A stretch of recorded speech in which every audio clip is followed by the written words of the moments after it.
Welcome back to new video नारस play super और chapter number 1126 अभी ड्रॉप हुआ है। और ये कोई छोटा मोटा एवरेज सा चैप्टर नहीं है। चैप्टर लिटरली 9 आउट ऑफ 10 है, क्योंकि इसमें खुद one of the most powerful Yonko यानी कि शैंक्स हमें देखने को मिला है। और जो कांड किया ना उसने इस चैप्टर में, वो किसी ने सोचा भी नहीं था। इसके अलावा कुछ तो गड़बड़ चल रहा है, कुछ बहुत गड़बड़ चल रहा है जो कि हमें एल्बाफ नहीं जाने देगा। लेकिन आखिर ऐसी कौन सी चीज है जो कि हमें उस आइलैंड पर जाने से रोक रही है, जिसके लिए हमने 20 साल से इंतजार किया है। इस इंटरेस्टिंग सी चीज के लिए वीडियो को जरूर देखना। और बिना टाइम वेस्ट किए लेट्स बिगिन।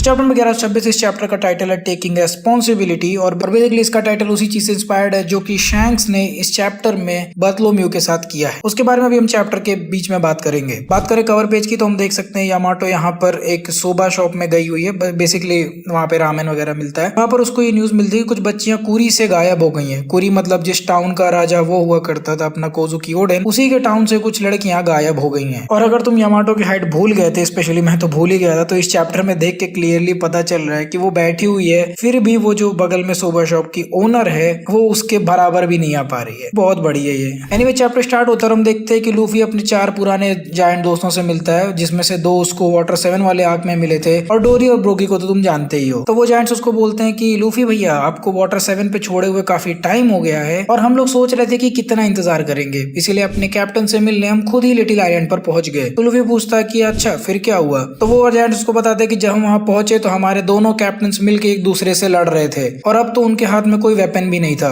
इस पे डोरी और ब्रोगी बोलते हैं कभी कभी वेपन्स टूट जाते हैं, कितना ही लड़ लेंगे। खैर वाटर 7 वाले जो जायंट्स हैं वो बहुत मनाने की कोशिश करते हैं और लास्ट में डोरी और ब्रोगी मान जाते हैं कि वापस से वो उसके साथ एल्बाफ पर चलेंगे। और इसके पीछे का रीजन होता है कि डोरी और ब्रोगी को न्यू वेपन्स चाहिए ताकि वो एक दूसरे से फिर से फाइट टिल डेथ कर सकें। इसमें नामी पूछती है कि अभी भी तुम लोग लड़ रहे हो। इस पे डोरी और ब्रोगी हंसते हुए कहते हैं हाँ भैया ऑफ कोर्स, और कोई काम धंधा ही नहीं है हमको। खैर नामी का ये सवाल पूछना उसोप को थोड़ा सा ऑफेंड कर दिया, क्योंकि उसोप तो जायंट्स का फैन है, तो उनके तौर तरीके को कैसे नामी नहीं समझ सकती, यही चीज वो उसके ऊपर चिल्ला रहा है। तब तक थोड़ी बार अपना सुटेरी सांजी जो है छोटी एडवांस उसकी खत्म हो गई है, तो वो दारू पी रहा है और बोल रहा है कि भैया बड़ी कड़क माल बनाए हो यार। इस पे अपना जायंट बोलता है कि कड़क नहीं गाड़फाड़ दारू है, बड़ा आराम से पीना नहीं तो हेलुसिनेशन होने लगेगा तुमको। इस पॉइंट पे तो मैं ये सोच रहा हूँ कि दारू के साथ LSD मिक्स करके वो लोग दे रहे हैं उसको। खैर एनीवेज लूफी गच है, क्योंकि उसको इतना बड़ा लेग पीस मिल गया कि वो उसको लेके हवा में उड़ रहा बिल्कुल नी का स्टाइल में। और रॉबिन भी हमको खुशी लग रही है, बहुत बड़ा सा सेब खा रही है शायद वो। और यहाँ पर जो पूरा का पूरा क्रियो दारू पी के मस्त एंजॉय कर रहा था। और मैं भी सोच रहा हूँ संडे को एक ओल्ड मॉन्क की बोतल ले ही आते हैं। खैर तुम में से जितने भी लोग अभी तक इंजीनियरिंग या मेडिकल कॉलेज में नहीं आए हो, you are officially not eligible to drink the Old Monk, क्योंकि ओल्ड मॉन्क सिर्फ इन्हीं दोनों लोग के लिए बनी हुई है। खैर ओल्ड मॉन्क को साइड करते हुए हम रियल मॉन्क से मिलते हैं, जिसका नाम है अपना बार्थोलोम्यू कूमा। और कूमा के साथ पोनी बैठी हुई है जो कि अपने चाइल्ड वाले फॉर्म में आ गई, और वो बहुत खुश है कि वो फाइनली होराइजन को देख पा रही है। पूरा का पूरा समुद्र उसके सामने है, और इसी के साथ हम कूमा को भी थोड़ा सा हंसते हुए देख सकते हैं। ये चीज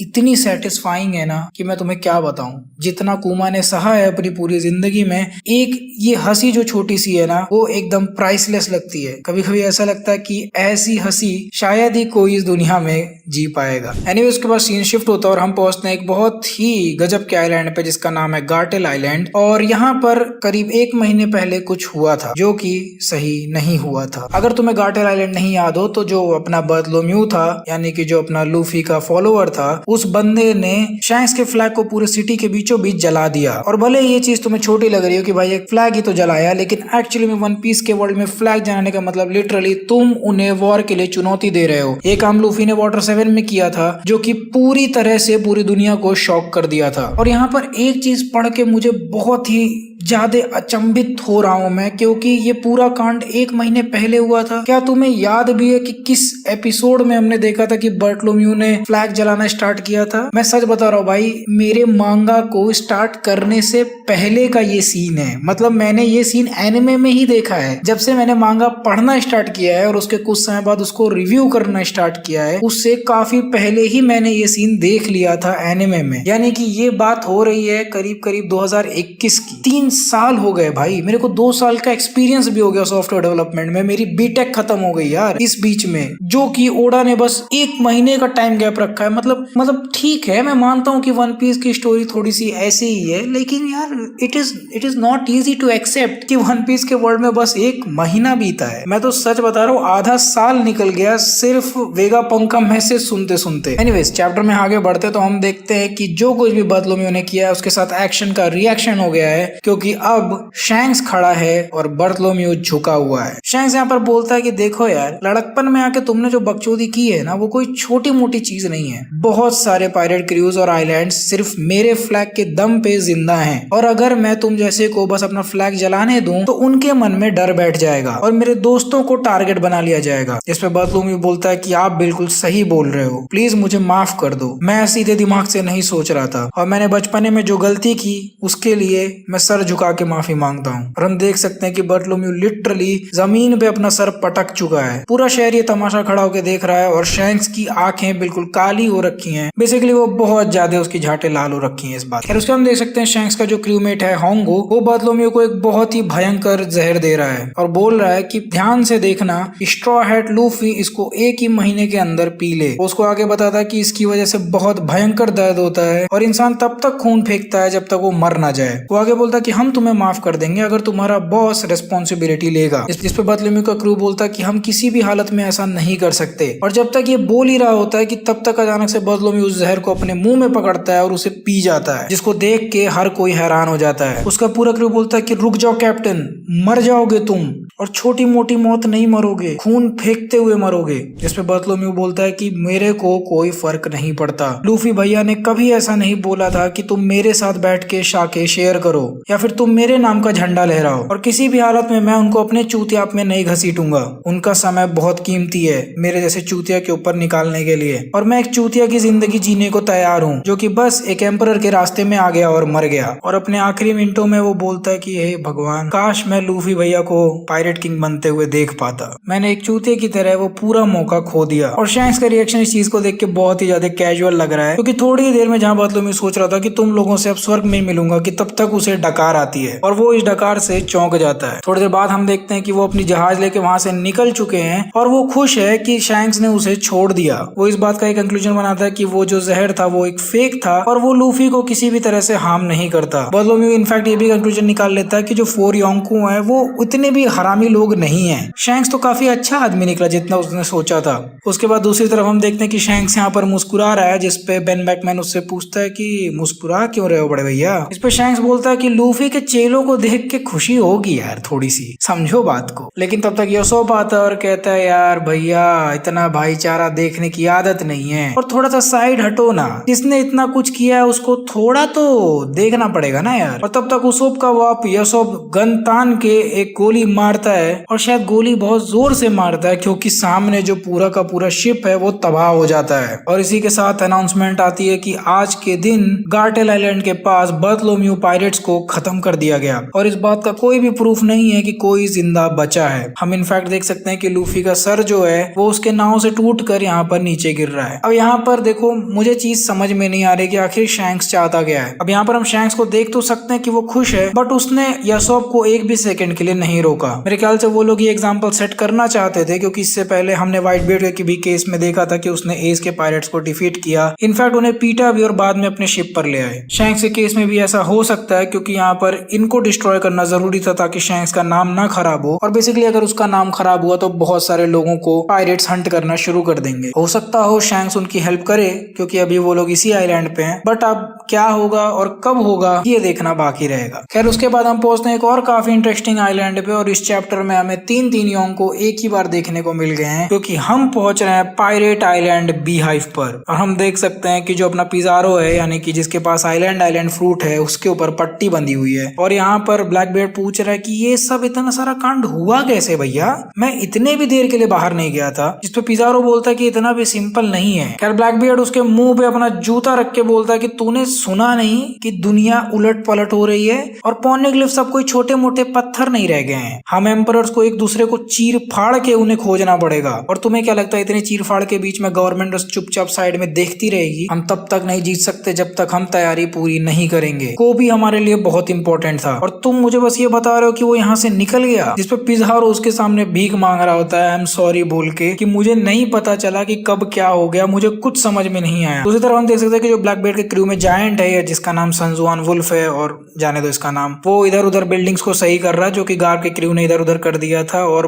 बीच में वो और भी बिल्डिंगें तोड़ रहा है। ब्लैकबीयर्ड उसके ऊपर चिल्ला रहा था कि तूने गेक्को मोरिया को भी जाने दिया, तू पागल हो गया है क्या। और अभी ब्लैकबीयर्ड ये सब चीजें पिज़ारो के ऊपर चिल्ला ही रहा था कि हम देखते हैं कि बीहाइव के सारे जो पायरेट्स हैं उनके अंदर की एनर्जी बढ़ गई है। वो सब चिल्ला रहे कि हम कुछ भी करने के लिए तैयार है और सबको पता है कि आप ही वो आदमी हो जिसको वन पीस मिलेगा और तुम ही इस दुनिया पे राज करोगे ब्लैकबीयर्ड, हम सब तुम्हारे साथ हैं। और ये सब सुन के ब्लैकबीयर्ड अपने बीन बैग पे बैठ जाता है और बोलता है कि चलो लोगों का मनोबल तो सही है और इस चीज का हम एडवांटेज ले सकते हैं। खैर कुजान भाई तुम बताओ, कोबी तो चला गया लेकिन आखिर ऐसा क्या हुआ है। तो कुजान उसको बोलता है कि कोबी तो चला गया लेकिन हमने गार्प को पकड़ लिया है। जो कि सुनकर ब्लैकबीयर्ड बोलता है चलो कोई तो काम आया हमारे। लेकिन कुजान बोलता है कि सच बताऊं मैं तो उसे मारने जा रहा था लेकिन वो बच गया। इस पर ब्लैकबीयर्ड बोलता है कि खुद पे इतना ज्यादा गुस्सा निकालने की जरूरत नहीं है कुजान, इस दुनिया में शायद कुछ ही है जो कि उसके साथ ऐसा कर सकते हैं। कुजान बोलता है कि हाँ तुम सही बोल रहे हो क्योंकि बिना टीम के ये चीज हो नहीं पाती। खैर यहाँ पर जीसस बर्गस चिल्लाकर बोलता है कि अब तो लक भी हमारे साथ है। और ब्लैकबीयर्ड कहता है कि हमने तो इस 3 आंख वाली लड़की को भी अपने साथ ले आया है, चलो फटाफट लाफिट को कॉल लगाओ,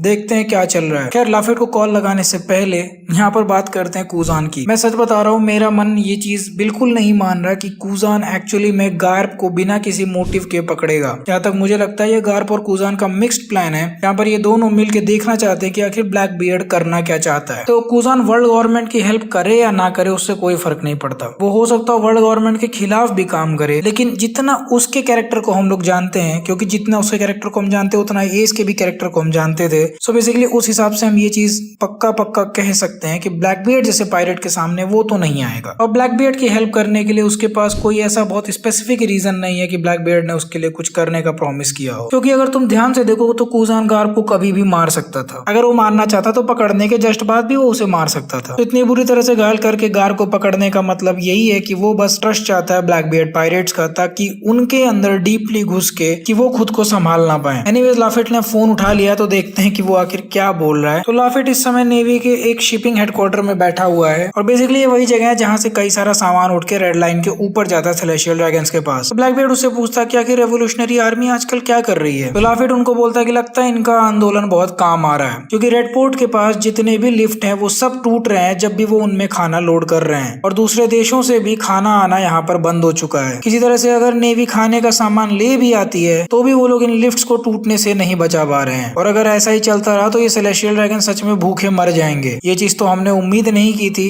लेकिन देख कर तो बहुत मजा आ रहा है। जिस पर ब्लैकबीयर्ड बोलता है हा। अब ये समय बस बैठकर देखने का नहीं है, तैयार हो जाओ। खैर ब्लैकबीयर्ड किस चीज की तैयारी कर रहा है वो तो हमें बाद में पता चलेगा, लेकिन अगले ही सीन में हम देखते हैं कि पायरेट आइलैंड की तरफ एक नाव बढ़ रही है और हमें पता चलता है कि ये और कोई नहीं बल्कि अपनी कैटरीना डेवॉन है। कैटरीना डेवॉन वहां पर पहुंचती है कि तभी हम देखते हैं कि ब्लैकबीयर्ड के जो टाइटैनिक कैप्टन है वो एक अलग ही तरह से आइलैंड पर एंट्री लेते हैं। डेवॉन की जो शिप है वो पिज़ारो अपने आइलैंड डेविल फूड का यूज करके अपने हाथ से पकड़कर उस शिप को वहां पर डॉक करता है। और जैसा कि तुम लोग को पता है कि अपना जो कैरेबू है यानी कि वो कीचड़ वाला आदमी वो इसी शिप पर है, तो उसकी गांड फट जाती है कि इतना बड़ा मॉन्स्टर कहां से आ गया और वो भीख मांगता है कि मुझे बचा लो। खैर इसके आगे का कॉन्वर्सेशन मुझे देखना था क्योंकि ये लोग जाके सैटर्न की पावर्स को कॉपी कर आए और सैटर्न इस समय मर चुका है। तो आखिर ये लोग ऐसा क्या प्लान कर रहे हैं और क्योंकि सैटर्न अब एक ऑफिशियली एल्डर नहीं रहा है तो क्या उसका पावर इनके काम आएगा। और जैसा कि हम लोग को पता है कि कैटरीना किसी का भी शेप ले सकती है, तो अगर वो सैटर्न में ट्रांसफॉर्म हो भी जाए तो भी क्या ये चीज उसके काम आएगी, ये चीज देखना अभी बाकी है। एनीवेज हम आगे पहुंचते हैं वापस से एल्बा ऑफ जायंट्स की शिप पे और हम देखते हैं कि 2 दिन हो चुका है जब हम लोग एगेड आइलैंड से निकल चुके हैं। उनकी नाव लिटरली टाइटैनिक की स्पीड से चल रही है लेकिन फिर भी वो लोग अभी तक एल्बाफ नहीं पहुंचे हैं। लेकिन अचानक से माहौल बहुत ही ज्यादा भयंकर हो जाता है क्योंकि हर कोई सोच रहा कि आखिर ऐसा क्या हो गया, हम इतनी बुरी तरह से पी लिए क्या, और आखिर 1000 सनी कहाँ गायब हो गया। और ये चीज सच में चिंता करने वाली है क्योंकि आधे स्ट्रॉ हैट क्रू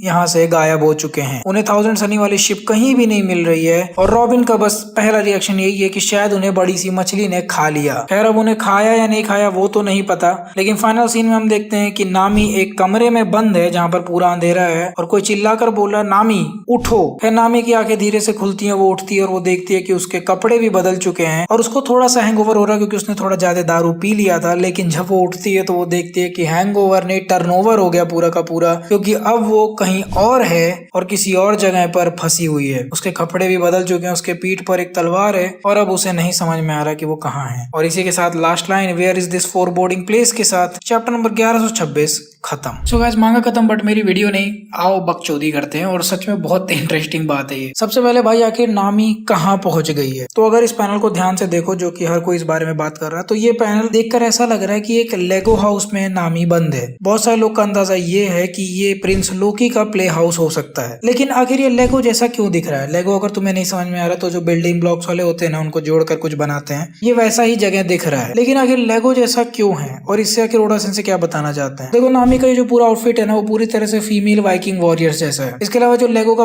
पूरा हिसाब है वो स्कैंडिनेविया में ही ओरिजिनेट हुआ था। स्कैंडिनेविया मतलब डेनमार्क, नॉर्वे और स्वीडन वाला जो एरिया है यूरोप के एकदम अपर पार्ट्स में, उस एरिया को स्कैंडिनेविया कहते हैं और वहीं से लेगोज आए हुए हैं। अब आखिर लेगोज का यूज करके ओडा सेंसेई ने ये चीज क्यों दिखाई है? तो देखो भाई, इंडिया में भले ही वो चीज पॉपुलर ना हो, but European countries, American and may be Japanese area में वो बहुत ज्यादा पॉपुलर है। मतलब इतनी ज्यादा कि कोई भी ऐसा बच्चा नहीं है जो कि बिना उनके साथ खेले बड़ा हुआ हो। इनफैक्ट तुम्हें यूट्यूब पे कई सारे प्रोजेक्ट्स मिल जाएंगे जिसमें जो मैकेनिकल पार्ट्स होते हैं ना, जो हम लोग बीटेक मैकेनिकल इंजीनियरिंग में सीखते हैं, उसमें से कई सारे हिंजेस और कई सारे टाइप के जो मूविंग पार्ट्स होते हैं, जो मोटराइज्ड पार्ट होते हैं, वो लोग लेगो से कंस्ट्रक्ट करते हैं। तो इसीलिए मुझे ऐसा लग रहा है कि ओडा सेंसेई चीज क्लियरली बता रहे हैं कि शायद ये वाली शिप एल्बाफ पर पहले पहुंच गई। और वैसे भी उनका कोई इंतजार कर रहा था एल्बाफ पर वहां बैठ के, तो शायद उस आदमी के कोई अल्टीरियर मोटिव्स होंगे। बट इसका एक फनी एंगल ये है कि लोगों ने इतना ज्यादा पी लिया कि उन्होंने जोरो को दे दिया कि ले भाई अब तू शिप चला, हम चलेंगे जहां तू ले चलेगा। और जो अपना हरियाणवी जोरो है उसको तो हमेशा ही कोई फर्क पड़ता नहीं, दबा देंगे गाड़ी, जहां चलेगी चलेगी, ले चलेंगे। और अब तो लग रहा है कि ये लोग शायद लाफ्टेल पर ही पहुंच गए, जोरो के हाथ में जो हैंडल दे दी थी।